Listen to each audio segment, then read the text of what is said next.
What's up guys, my name is Carl and welcome to Tech Hunter.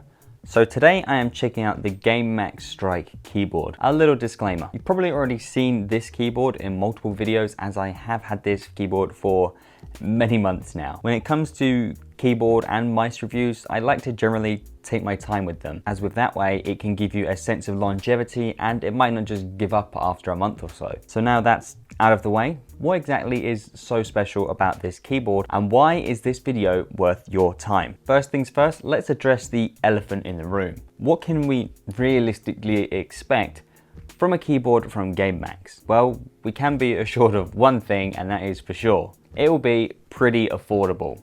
As is the case with the Gamemax Strike, the keyboard costs just £40 in the UK.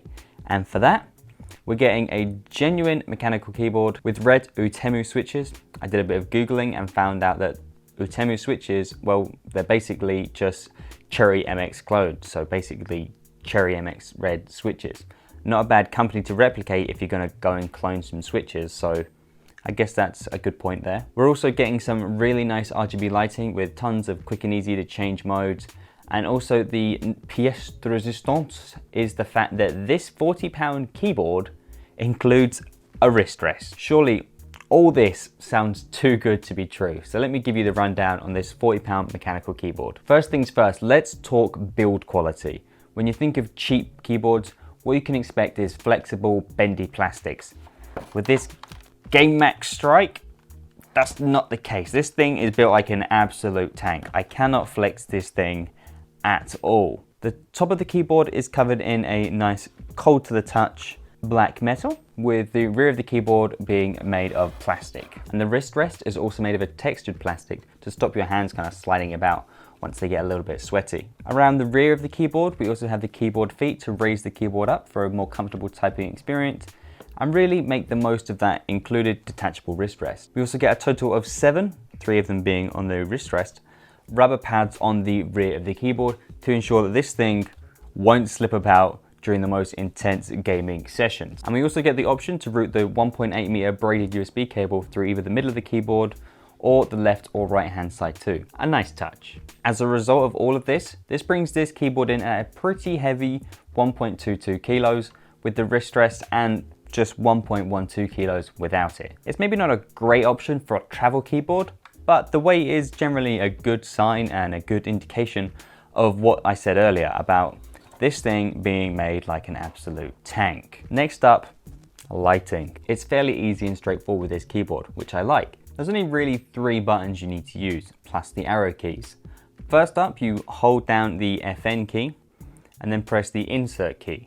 That will let you cycle between 13 different modes, and then once you've chosen a mode, you can then hold the FN key again and then press the delete key to cycle between 7 different color options of that particular mode if they're available. Obviously this one doesn't really have any more color options than all the colors. You can then hold the FN key and use the arrow keys to cycle between the speed of the effect or how bright you want it. Overall, a really simple method of doing this, though if you are hoping for more control in regards to individual key color or different modes depending on your game or maybe application, then unfortunately you're out of luck with this keyboard, as there's no software to customize your own lighting style or even customize your own macros. But according to Gamemax on the website, if you need reference to this again, the macro keys are set to FN plus 1, 2, 3, 4, or 5. So they are available, but just not the most easy to activate in a short space of time. But upon pressing each one, will light up a selection of keys around, say, the WASD area, as well as a few other kind of keys around the rest of the keyboard, depending on which kind of macro key mode you have gone for. Whilst we're on the topic of macros and so on and things similar to that kind of thing, holding the FN key and hitting the F1 to F12 keys will give you a multitude of different controls, whether it's media and sound control, or even a really useful one like opening up the calculator. And finally, the typing experience. This is where this keyboard can slip up, surely. But unfortunately for the haters out there, again, this £40 keyboard proves to be made of tough stuff.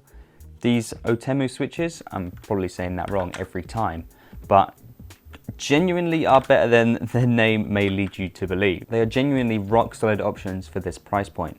They've got quite a bit of wobble and the spacebar feels a little bit mushy if you hit it anywhere other than bang in the center of it, which somehow I've managed to train myself into doing so, but maybe that's to do with the lighting, and this little line here kind of draws me towards it. But other than that, the keys do seem very responsive and actuate way before you get anywhere near to bottoming out the switch. I'd say they probably actuate about halfway down, which for me is absolutely fine, as I'm pretty heavy-handed when it comes to typing anyway, and gaming in general. According to Gamemax, the total travel distance of the keys is around 4mm, so around 1.5 to 2mm feels about right to me. That kind of seems like the right point for where they actuate.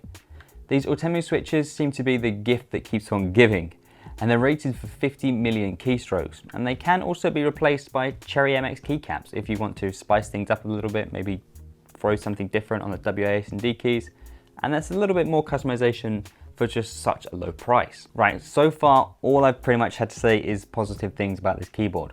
There must be something wrong with this. Surely. It costs £40, there has to be. Now it's time for the bad stuff. My first bad point is the Gamemax logo. It's bright green and it's a little bit of a distraction. I'm a big fan of neutral colored logos and aesthetics, and then it's your choice to light them up with maybe some nice RGB lighting. Yeah, this is their logo, it is green, but even Razer have been happy to recolor their logo to match certain products, so it'd be nice to see Gamemax do something similar in the future maybe. Another thing I don't like is the fact that on the wrist rest, it says mechanical RGB on it. I think the RGB functionality is fairly obvious as soon as you plug in the keyboard, and doesn't need to be stamped onto the wrist rest. The mechanical wording is, I guess, a bit more understandable because you want people to know that you do actually have a genuine mechanical keyboard, but I prefer if it was just kind of engraved or some embossed text as opposed to this kind of random glossy square outline thing on this kind of textured wrist rest. But yeah, they're my dislikes. They're pretty much all aesthetic and something I believe a lot of people could genuinely learn to live with, as I have for the past few months, especially based on the price of this thing. Overall, my lasting impressions from the Gamemax Strike is that this keyboard is probably one of the best keyboards available in 2019 for this price point. Unless you see something from maybe SteelSeries or Corsair or whoever go on sale for a price close to this £40 mark, then maybe you've got some thinking to do. But if you're just getting into kind of PC gaming and you want a solid, affordable option, the Gamemax Strike will have you covered in pretty much every gaming scenario. Anyway though guys, that is the end of the video. As always, if you like this kind of stuff, feel free to click that like button, and if you didn't, click that dislike button. Let me know what you thought about today's video in the comment section down below, and if you decide my face hasn't offended you, don't forget to click that subscribe button so we can see each other again soon. And also, don't forget to ring that bell so you can become a bell ringer and get notifications as to when these videos get uploaded. Thanks for watching, and I'll catch you guys in the next one. Cheers.